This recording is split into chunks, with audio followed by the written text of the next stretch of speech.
Hey there, Fletcher from All Things Overlanding here, and today I'm going to be talking about the pros and cons of camping and overlanding in the Midwest. So I live in the Midwest, I'm from the Midwest, but I recently took a trip to Wyoming out west for a couple weeks and it was amazing. And I learned a lot about elevation, about, different types of terrain, about availability of firewood and things like that. So there's definitely some pros and cons to the Midwest. So I wanted to talk through that a little bit. If you are from outside the Midwest and you're thinking of coming here, I'm going to give you some of the pros and I'm going to give you some of the cons. And if you are from out west, you're probably going to hear this stuff and be like, yeah, we're better. But I want to hear from you guys. If you're on YouTube, post up in the comments below and let me know your thoughts when you listen to the episode. If you're on the podcast, jump over to Facebook and all of the other channels and join in the conversation there. I'd love to hear from you. But let's get into pros and cons of overlanding / camping in the Midwest. When I let you go, I just pull you closer. I can't understand where it came from, but you got it, I got it. It began in the land of the sandstorm. I fought it, though I wanted everything to do with what you give to me. Loosening my grip. All right, so as I mentioned in the intro, today I'm talking about pros and cons of camping in the Midwest. I have lived in Indiana pretty much my whole entire life. I am 42 years old, so I've been here for a minute. And I've been to Hoosier National Forest, which is our only national forest and pretty much my only outlet for overlanding / camping in Indiana. Now, do not forget, though, that there is a lot of cool stuff in Ohio, like the Shawnee National Forest. There's Garden of the Gods in Illinois that you can go to. There's Manistee up in Michigan. There is a bunch of really nice trails up in Wisconsin and things like that you can go to in the winter if you like snow wheeling.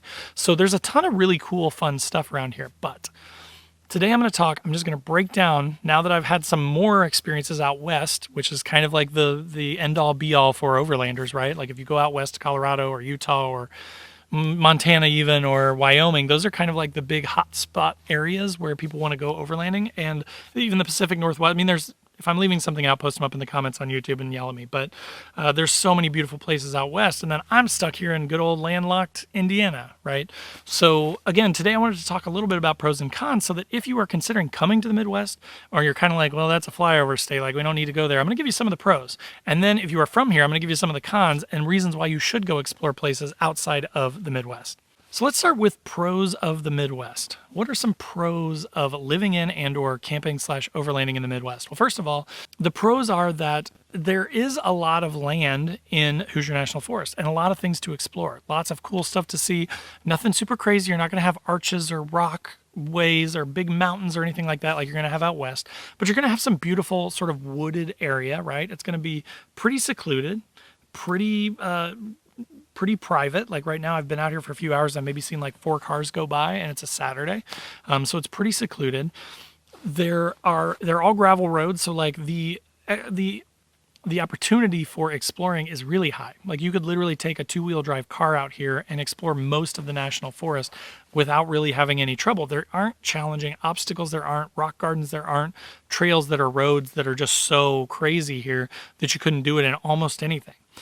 Now, to a lot of overlanders, especially like the sort of negative folks online, they may be like, well, that's not overlanding then. Maybe, maybe not. But if you're dependent on your vehicle and you came out here and you camped in a different spot and you explored the entirety of Hoosier National Forest, you could probably make it last a week. You'd have some great campsites. You could find a campsite pretty easily every single night, and you could do it in just about any vehicle.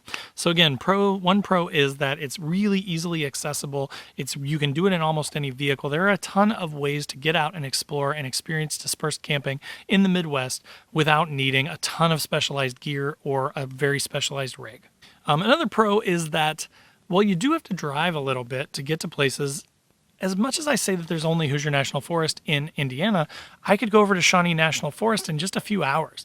I could go to the Garden of the Gods in Illinois, about 3 to 4 hours away from my house. So there are other things. If you want to drive even further, you can get up into the Wisconsin area in like 6 to 8 hours. You can get into the Michigan area in like 6 to 8 hours. So again, you can drive a little ways and you can find some really cool stuff around here pretty quickly. You could have like a 3-day weekend and explore quite a bit. which is really nice. Whereas out west, everything's pretty spread out, right? Like there's just big wide open skies and stuff.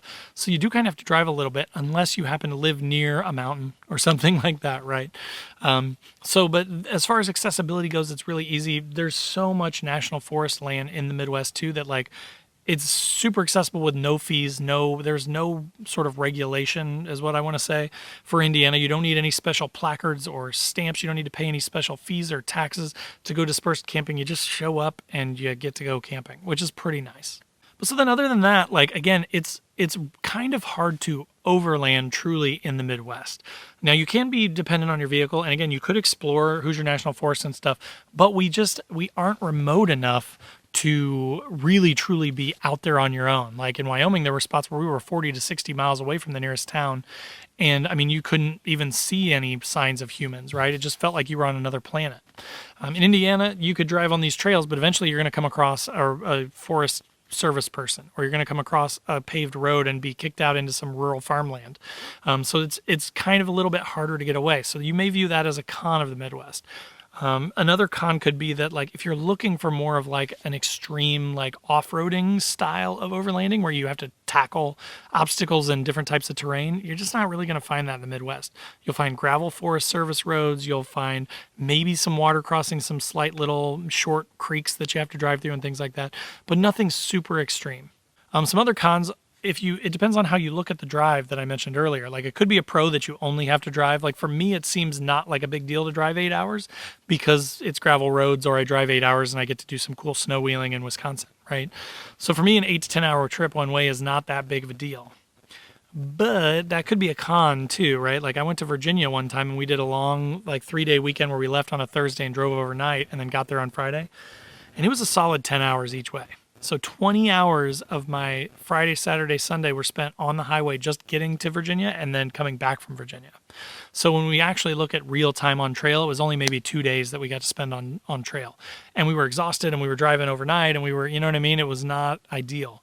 So the cons are that, you know, you do have to drive a little ways to get into some really good stuff. So you want to plan for maybe like a week at a time so that you can enjoy that, you know, maybe like a Manistee or, you know, something in Michigan or Wisconsin, that sort of thing. Kentucky is also about 4 or 5 hours away, but you still have to drive 4 or 5 hours to get there. But there's a ton of cool stuff to explore down there. So again, it's a pro or a con depending on how you look at that stuff. Now, again, I just got back from Wyoming where I spent 2 weeks overlanding through, we started in Colorado. We went up along the Wyoming BDR. We were seeing different mountains every day. We were seeing plains. We were seeing sagebrush. We were staying on like red rocks one night. We were staying on a river the next night. We went over and saw the Grand Tetons. There's just so much beautiful, unbelievable landscape out there that it's really tough to beat that. So that is definitely a pro of going outside of the Midwest and particularly to the West, is that you're going to find a bunch of really pretty, really crazy sights that you just can't get if you're in the Midwest. Even out east, I think there's a lot of beautiful stuff out east, and they're a little bit more in the way of like challenging trails and stuff, but it's still mostly this, right? Like it's mostly wooded, green, trees type stuff with maybe some more rocks and slightly tougher trails out east. But out west it's a different world. It's a totally different landscape than you can get in the Midwest. So there are definitely some pros to that. Would I drive 21 hours to do it again? Absolutely. I mean, it was beautiful. Idaho's about 30 hours from me, and I was really close to doing that. But then I was like, I only have 2 weeks. If I drove 3 10-hour days to get out there, that's going to take up 6 of my 14 days. So I really only have a week out there once I get out there. So that's where I was kind of like, 30 hours is a long time. But if you are out west already, or if you have a way to get out west and stay there for a period of time, absolutely, hands down, amazing, way better than the Midwest, in my opinion. But again, if you're on YouTube, post up in the comments, let me know your thoughts. Let me know if there's other things that maybe I haven't thought about that are pros. I've just been doing it for so long now. I've been doing it for like 5 years that I'm kind of just like, I know the ways of Hoosier National Forest. I know most of the good spots in here and stuff, and I don't really feel like I'm exploring. I'm more just camping at this point, or I have to drive hours and hours to go check out new stuff.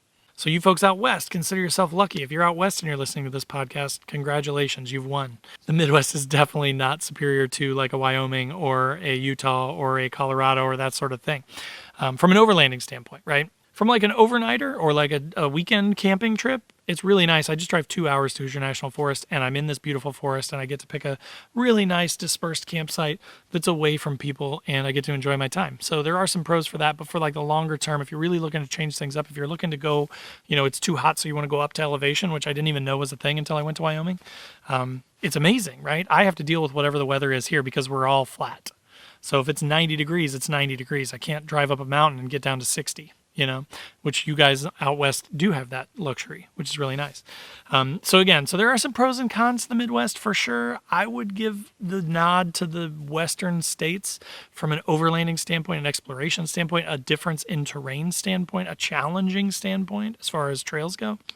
But for me, the Ozarks are 10 hours, and I think those look awesome too. So there's always going to be a ton of options. If you are concerned or if you're not sure where to go and stuff, join something like the group that I've got listed in the description down below, Newbie Overlanders, and post up and ask, hey, are there any areas near me to go? I live near this, right? And people will gladly help you out, but there's stuff everywhere. You can find stuff everywhere, even in the Midwest, even out east, obviously out west and stuff. There's a ton of places to go overlanding and camping. But so just do some research and you'll be able to find some places wherever you are. Well, even if they're not as epic as out west, they will still be fun and they will still help you get away from, the stresses of daily life and explore a little bit.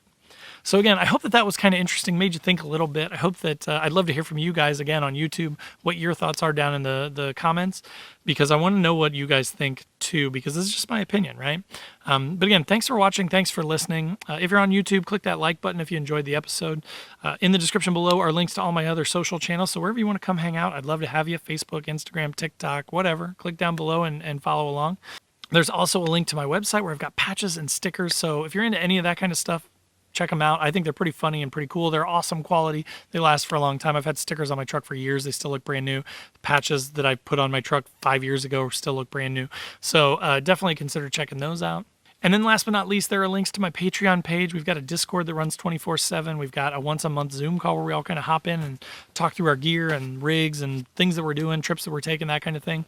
And then there's the Newbie Overlander Facebook group. Totally free to join. Tons of awesome people in there that are helping people out every day with questions and things. So if you want a place that's different than the bigger groups, that would be a good one for you. Check it out.